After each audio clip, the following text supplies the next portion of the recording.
하나님 말씀 같이 보겠습니다. 하나님 말씀 구약성경 열왕기상 4장 1절부터 7절까지 말씀입니다.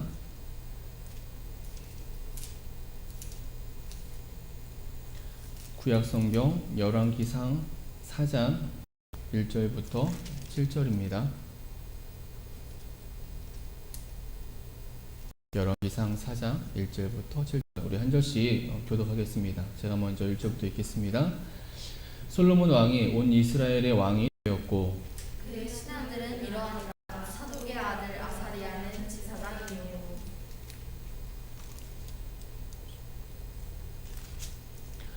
시사의 아들 엘리호렙과 아이야는 서기관이요 아일룻의 아들 여호사밧은 사관이요 여호야다의 아들 분하야는 군사령관이요 사독과 아비아달은 제사장이요 나단의 아들 아사리야는 지방 관장의 두령이요 나단의 아들 사부순 제사장이니 왕의 벗이요 아이사는 내 백성이요 나의 아들 아론이라는 노동강도가니라. 같이 읽습니다. 솔로몬이 또 온 이스라엘의 12지방 관장을 두매 그 사람들이 왕과 왕실을 위하여 양식을 공급하되 각기 1년에 한 달씩 양식을 공급하였으니. 아멘.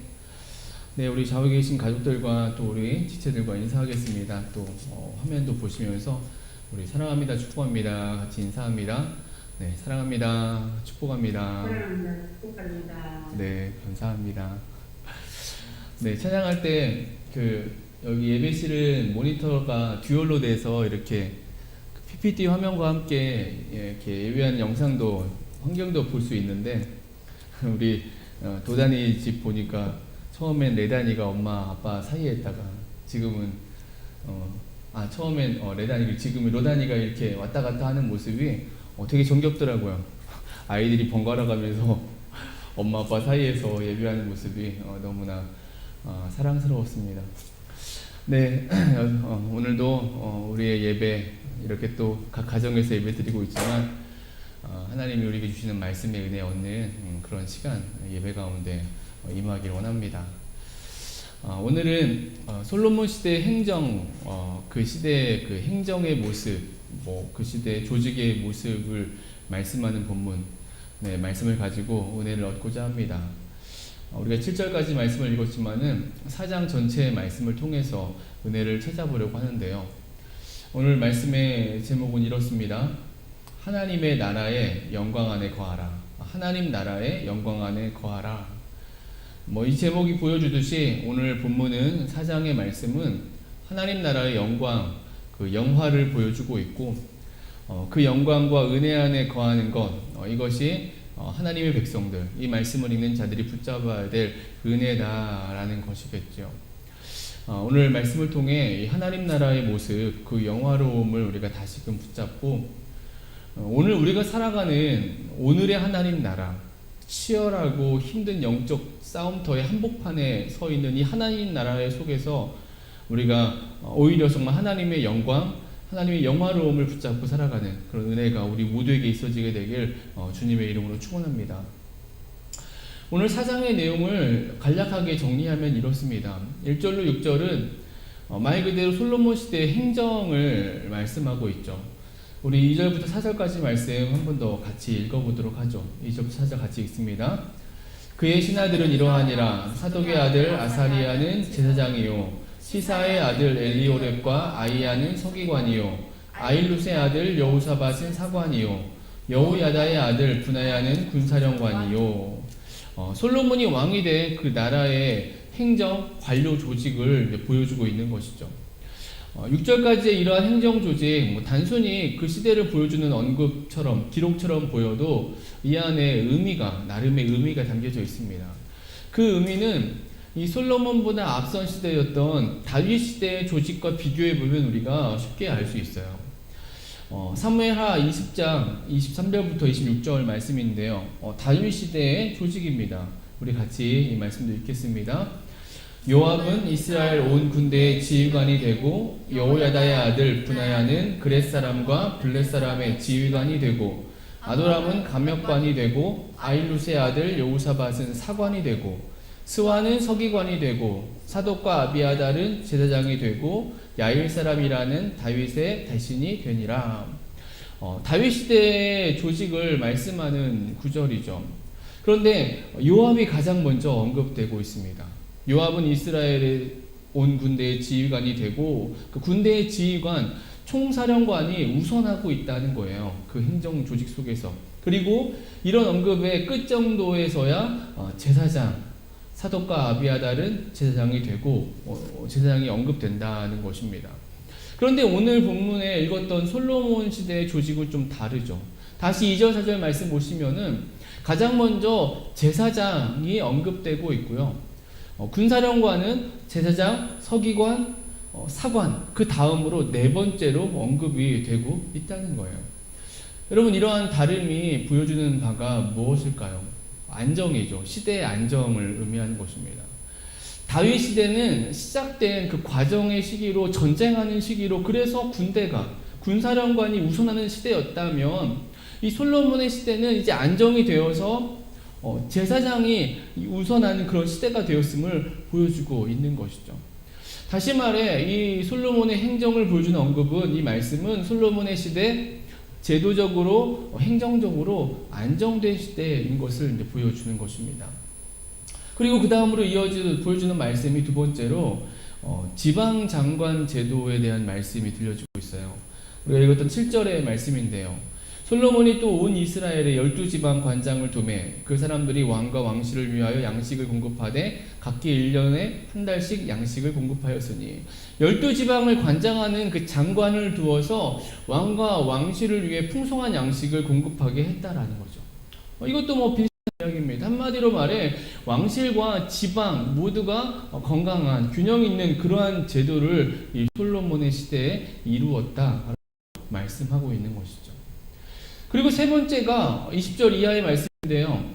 하나님의 약속이 성취되었다라고 말합니다. 그래서 그 시대가 풍성했다라고 이렇게 말씀하고 있어요. 20절에 이렇게 말씀합니다. 유다와 이스라엘의 인구가 바닷가의 모래같이 많게 되매 먹고 마시며 즐거워하였으며, 인구가 바닷가의 모래같이 많게 되었다라고 얘기하고 있어요. 여러분, 바닷가의 모래같이 많아졌다. 우리가 이러한 표현 성경에서 찾을 수 있습니다. 창세기에 말씀을 하고 있죠. 창세기 32장 12절에 이렇게 말씀합니다. 우리 같이 읽습니다. 주께서 말씀하시기를 내가 반드시 내게 은혜를 베풀어 내 씨로 바다에 셀 수 없는 모래와 같이 많게 하리라 하셨나이다. 창세기에서 아브라함과 이삭과 야곱에게 주었던 하나님의 그 약속의 말씀인 것이죠. 그런데 이 표현이 그대로 이 솔로몬 시대에 이루어졌다라는 사실이에요. 그뿐이 아닙니다. 사람의 수만이 아니라 나라의 영토도 그러했어요. 오늘 본문의 21절 이렇게 말씀하고 있죠. 솔로몬이 그 강에서부터 블레셋 사람의 땅에 이르기까지와 애굽 지경에 이르기까지의 모든 나라를 다스림으로 솔로몬이 사는 동안에 그 나라들이 조공을 바쳐 섬겼더라. 이 그 강이라는 말에, 여러분 우리가 성경을 안 보고 화면으로 보고 있지만 성경에 보시면은 주석들이 달려 있는데 밑에 보면은 유브라데 강이라고 이렇게 쓰여져들 있을 거예요. 즉 유브라데 강에서부터 애굽 지경에 이르기까지라는 말이에요. 여러분, 이 말씀도, 이 구절도 창세기에서 우리가 찾아볼 수 있는 말씀이죠. 창세기 15장 18절입니다. 우리 같이 한번 읽겠습니다. 그날에 여호와께서 아브라함과 더불어 언약을 세워 이루시되 내가 이 땅을 애굽 강에서부터 그 큰 강 유브라데까지 내 자손에게 주노니.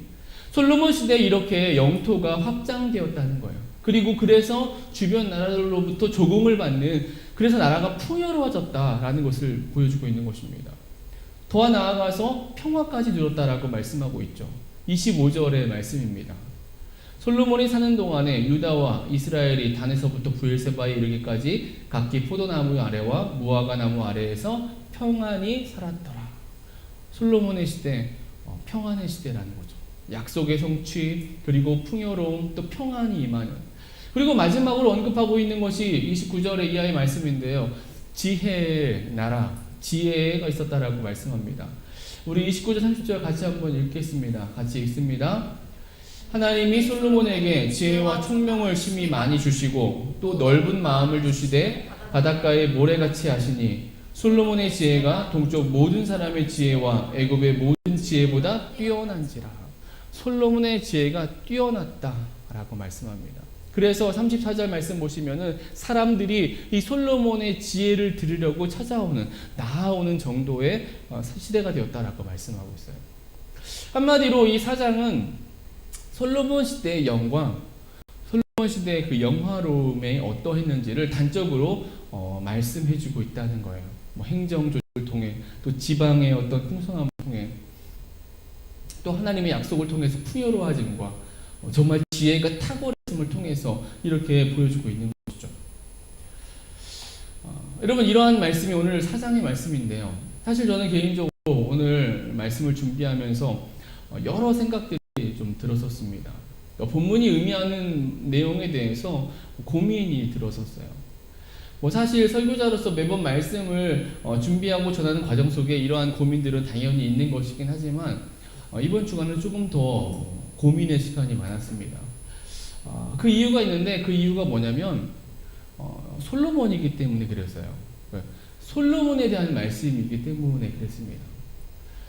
지난주에 그 앞장인 3장의 말씀을 통해서 그래도 솔로몬이 하나님 앞에서 인정받는 모습이 있었고 변질되지 않았고, 그래서 하나님께서 마음에 들어 하시기까지 해서 우리가 그 좋은 모습, 그 믿음의 모습을 통해서 은혜를 나누고 도전을 받을 수 있었긴 했지만, 그런데 우리가 솔로몬 그러면 우리는 이미 알고 있다는 것이죠. 이 솔로몬이란 인생의 이 사람의 결국은 어떠했는지, 이 솔로몬 시대의 끝이 어떠했는지를 우리가 이미 알고 있습니다. 솔로몬은 아버지 다윗과 다른 길을 걸어간 사람이에요. 우상숭배의 문화를 가져온 사람입니다. 그래서 그 결과로, 그 대가로 다윗의 나라가 두 개로 갈라지게 되는, 나누어지게 되는 그 원인이 된 사람이 솔로몬이거든요. 북이스라엘과 남유다로 분리된 결과를 가져온 자가 솔로몬 왕이라는 사실이죠. 어쩌면 다윗과 가장 대비되는 인물이 누구냐, 다윗과 대비되는 버림받은 인물이 누구냐, 당연히 우선하는 자는 사울 왕이죠. 사울 왕이 버림받고 대신 다윗이 왕으로 세움받았으니까. 그런데 실은 솔로몬이 그 사울에 뒤처지지 않는 인물이라는 거예요. 다윗과 비교되는 정반대로. 주중에 유튜브에서 어떤 사람 영상을 보았는데요. 그분은 뭐 어떤 얘기를 하다가 다윗과 솔로몬이 크리스천들에게 가장 인정받는 왕이다라고 이렇게 얘기를 하던데요. 뭐 다윗은 그렇게 볼 수 있어요. 다윗은 그러합니다. 하지만 그러할지라도 솔로몬은 그렇게 평가받을 수가 없는 사람이라는 거예요.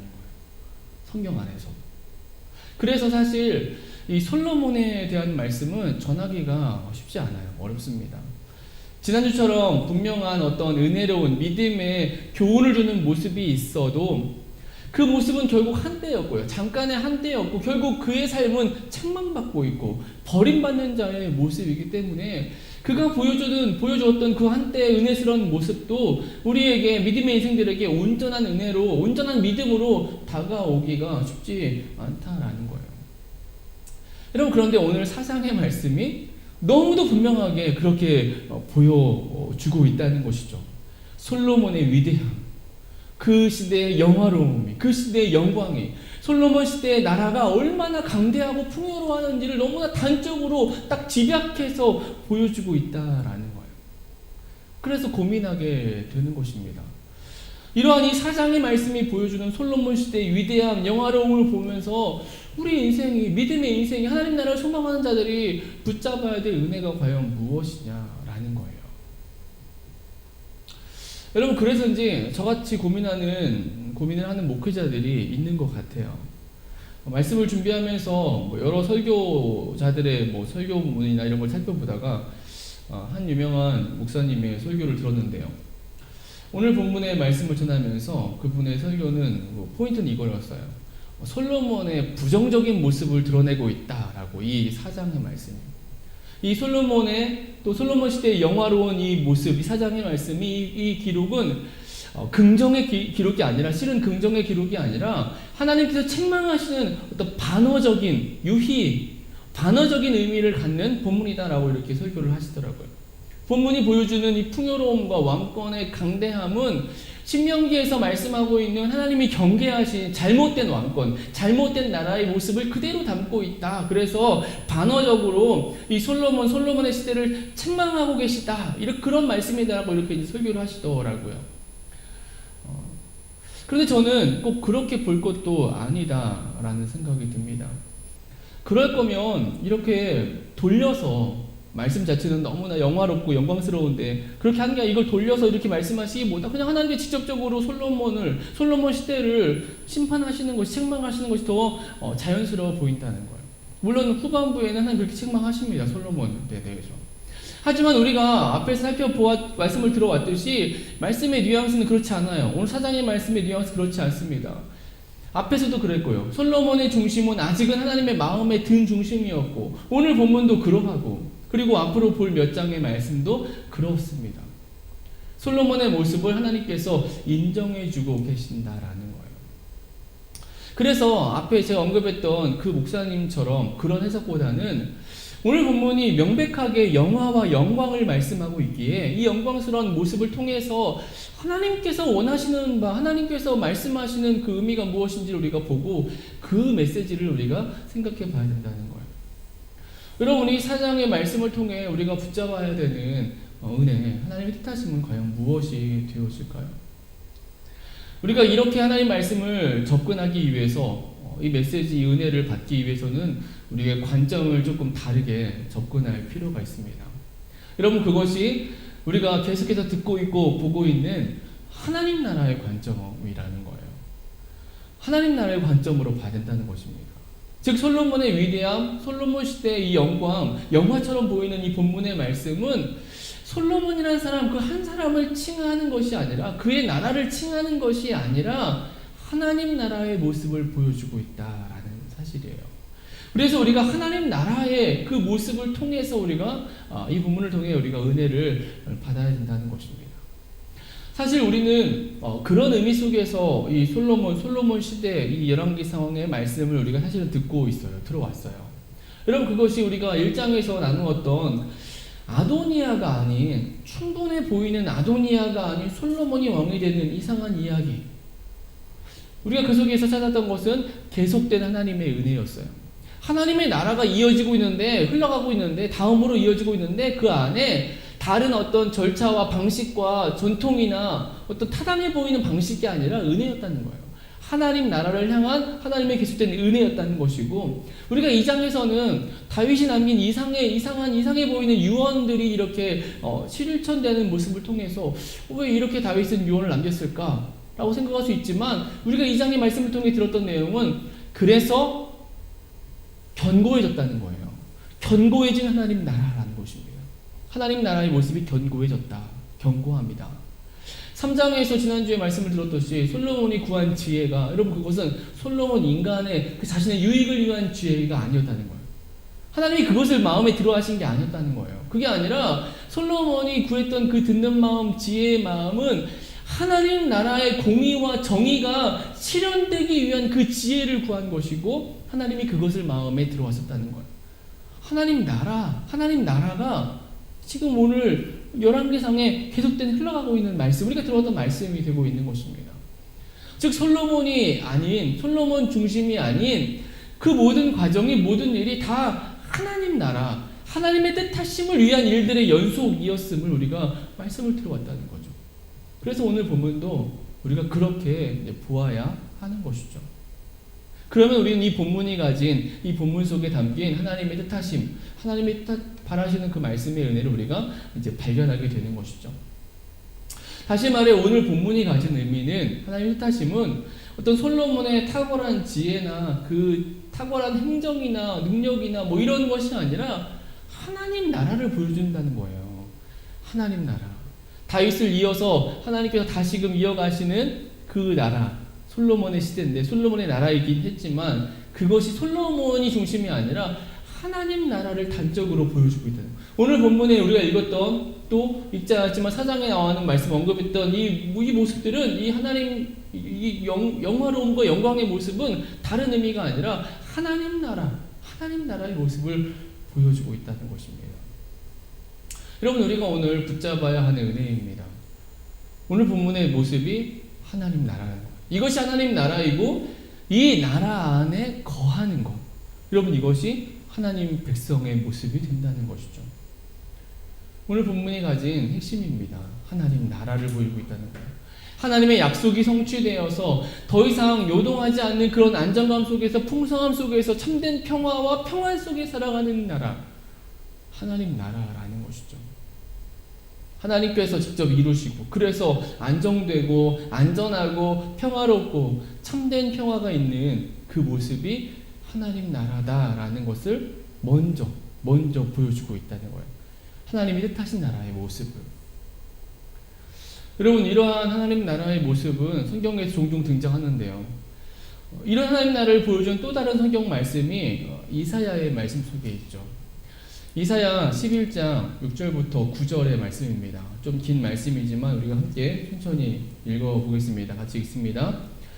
그때에 이리가 어린 양과 함께 살며 표범이 어린 염소와 함께 누우며 송아지와 어린 사자가 살찐 짐승이 함께 있어 어린 아이에게 끌리며 암소와 곰이 함께 먹으며 그것들의 새끼가 함께 엎드리며 사자가 소처럼 풀을 먹을 것이며 젖먹는 아이가 독사의 구멍에서 장난하며 젖된 어린 아이가 독사의 굴에 손을 넣을 것이라. 내 거룩한 산 모든 곳에서 해됨도 없고 상함도 없을 것이니 이는 물이 바다를 덮음같이 여호와를 아는 지식이 세상에 충만할 것임이니라.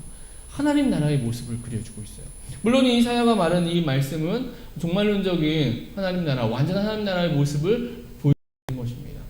진정한 평화와 진정한 사랑과 진정한 지혜가 충만한 나라, 하나님 나라의 모습인 것이죠.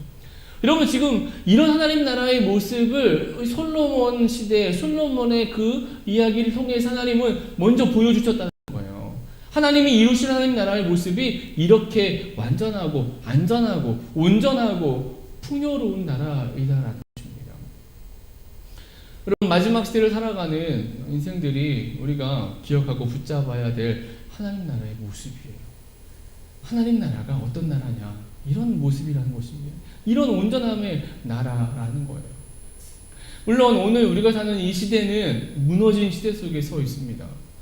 무너진 시대 속에서 완전한 하나님 나라를 향해 나아가는 중이죠. 그것이 이제 하나님 나라, 우리가 고백하는 하나님 나라의 몇 가지 정의 중에 하나인 것입니다.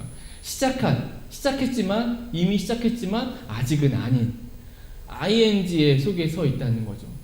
여러분 그렇기 때문에 어쩌면 실제 처한 상황은 다르죠. 하나님 나라의 모습이 이사야 말씀처럼 그런 나라이고 또 오늘 본문의 솔로몬을 통해 보여주는 그런 온전함의 나라일진데 우리가 살아가는 오늘 우리가 처한 하나님 나라의 모습은 그렇지 않다는 거예요. 상황은 다르다는 것입니다. 하지만 그럴지라도 하나님의 백성들은 기억해야 된다는 거예요. 우리가 과정 속에 있어서 그래서 우리가 처한 환경은 그 어떤 시대보다 어렵고 문제와 방해와 역경의 연속 속에 우리가 있을지라도 우리의 중심은 우리의 시선은 이 하나님 나라를 보고 이 하나님 나라를 향해서 나아가는 그런 중심과 모습이 있어야 된다는 것입니다. 적당히 타협하고 적당히 변질되고 흘러가는 그 상황 속에서 적당한 모습으로 살아가는 것이 아니라 하나님께서 보여주신 하나님 나라의 모습은 명확하다는 거예요. 우리는 그 하나님 나라를 바라보고 소망하며 우리에게 주어진 믿음의 삶을 살아가야 된다는 것입니다. 솔로몬 시대의 영화와 영화로움은 솔로몬이라는 사람이 이룩한 그 영화로움과 영광을 보여주는 것이 아니에요. 하나님이에요. 하나님이 다 이루고 계시면서 하나님이 뜻하신 나라의 모습 이렇다라고 말씀해 준다는 거예요. 오늘 저와 여러분이 이런 하나님 나라의 모습을 마음속에 담고 우리도 소망하며 그 믿음의 삶을 살아갈 수 있게 되길 소망합니다. 여러분 그런데 우리가 그렇게 살아가고 싶은데 우리는 그렇게 살 마음이 있는데 소망하는데 그런데 아까 말씀드렸듯이 우리가 처한 실제는 그렇지 않잖아요. 이런 하나님의 온전함과 평화로움과 안전함 우리 시대는 이런 것과 전혀 다른 상황인데 우리는 그럼 어떻게 이 하나님 나라의 모습을 우리의 삶 속에 적용하고 우리는 살아가겠느냐라는 거죠. 우리는 안전하지도 않고 우리는 풍요롭지도 않고 균형 있게 서 있지도 않고 우리는 지혜도 충만하지 않은데 하나님 나라는 그런 모습들인데 우리는 어떻게 이 하나님 나라의 모습을 우리 속에 우리의 상황 속에서 이 ing의 상황 속에서 우리는 실천하고 살아가야 하느냐라는 거예요. 이게 정말 중요한 내용이겠죠. 여러분, 그 방법이 무엇일까요? 우리는 예수님의 말씀으로 돌아가야 됩니다. 고전의 말씀으로 돌아가야 돼요. 여러분, 그 말씀이 예수님께서 하신 산상수훈의 말씀, 그 속에 있는 팔복의 내용입니다. 마태복음 5장 3절부터 10절 말씀인데요. 우리 좀 길지만 우리 같이 마지막으로 한번 읽고 말씀을 정리하겠습니다. 우리 팔복의 말씀 같이 읽습니다. 심령이 가난한 자는 복이 있나니 천국이 그들의 것임이요 애통하는 자는 복이 있나니 그들이 위로를 받을 것임이요 온유한 자는 복이 있나니 그들이 땅을 기업으로 받을 것임이요 의에 줄이고 목마른 자는 복이 있나니 그들이 배부를 것임이요 긍휼히 여기는 자는 복이 있나니 그들이 긍휼히 여김을 받을 것임이요 마음이 청결한 자는 복이 있나니 그들이 하나님을 볼 것임이요 화평하게 하는 자는 복이 있나니 그들이 하나님의 아들이라 일컬음을 받을 것임이요 의를 위하여 박해를 받은 자는 복이 있나니 천국이 그들의 것임이라. 심령의 가난함, 애통함, 온유함, 의에 줄이고 목마름, 긍휼히 여김, 마음이 청결함, 화평케 함, 의를 위하여 박해받음. 여러분, 이게 하나님 나라라고 예수님께서 말씀해주고 계신다는 거예요. 하나님이 꿈꾸신 하나님 나라는 에덴 동산이었고, 그리고 왕정 시대 속에서는 이 솔로몬 오늘 본문이 보여주는 이러한 온전함의 모습이고, 또 이사야가 보여주는 말씀은 영원한 하나님 나라의 온전함의 모습을 계속해서 보여주고 있는데, 무너진 오늘 이 시대 속에서 우리는 어떻게 그 하나님 나라의 모습을 살아낼 것인가 고민할 수밖에 없죠. 유토피아를 우리가 딴 데 형성할 수 있는 것도 아니고, 우리 인간의 죄성을 가지고 만들어갈 수 있는 것도 아니고, 시대의 그 억압과 악함을 우리가 단순히 힘으로 이겨낼 수 있는 것도 아니고, 그러면 세상을 쫓아갈 수밖에 없을 것입니다. 세상이 돈을 얘기하기에 우리도 그 돈으로 세상을 이겨야 되니까, 그럼 우리는 돈을 쫓아갈 수밖에 없는 것이죠. 여러분, 예수님의 팔복은 그러한 시대를 향해서, 하나님의 백성들을 향해서 주시는 메시지예요. 그냥 이런 삶이 좋은 삶이다, 이런 삶이 정말 안전하고 풍요로운 삶이다, 뭐 이런 얘기를 하는 것이 아니라, 이 어두운 시대 속에서 하나님의 백성, 그리스도의 제자들이 살아가야 될 하나님 나라의 모습은 이런 삶이다라는 거예요. 적어도 오늘의 시대 속에서, 무너진 시대 속에서의 실천적인 하나님 나라의 모습, 하나님의 백성들이 붙잡아야 될 실천적인 삶의 원리다라는 것이죠. 심령이 가난한 자, 애통할 수 있는 자, 온유한 자, 의에 줄이고 목마른 자, 긍휼히 여기는 자, 마음이 청결한 자, 화평케 하는 자, 의로 인해서 핍박받는 자. 여러분, 이것이 하나님 나라인 것입니다. 하나님이 이 땅 가운데 오늘 우리를 통해서 이루어 가실 하나님 나라의 모습이다라는 거예요. 오늘 저 여러분이 우리 그 공동체 교회가 이 하나님 나라의 모습 안에 거하게 되길 소망합니다. 하나님 나라는 결코 보이는 나라, 보여지는 나라가 아니죠. 오히려 그 완전함은 하나님 나라의 백성의 그 백성됨의 그 내면 속에서 그 백성된 자의 작은 삶의 실천을 통해서 드러나지고 살아가게 되신다라는 거예요. 우리에게 주어진 또 한 줄을 이어가면서 이 솔로몬 시대를 통해 보여주신 하나님 나라의 모습, 우리가 예수님께서 말씀하신 팔복의 실천함을 통해서 우리의 심령과 가정과 직장과 공동체 안에서 하나님 나라를 살아내는 은혜가 있어지길 소망합니다. 그래서 정말 어두운 이 세상 속에서 오히려 하나님의 영광과 영화로움을 우리의 실천적인 삶을 통해서 드러내고 살아가는, 그래서 정말 하나님이 기뻐하시는 믿음의 한 줄을 살아내는 저 여러분, 우리 그 공동체 교회가 되어지게 되길 주님의 이름으로 축원합니다. 우리 같이 기도하겠습니다. 우리에게 주어진 또 한 줄을 이어갑니다. 하나님 나라의 그 영화로움과 완전함과 평화의 모습, 우리가 그 안에 거하길 소망합니다.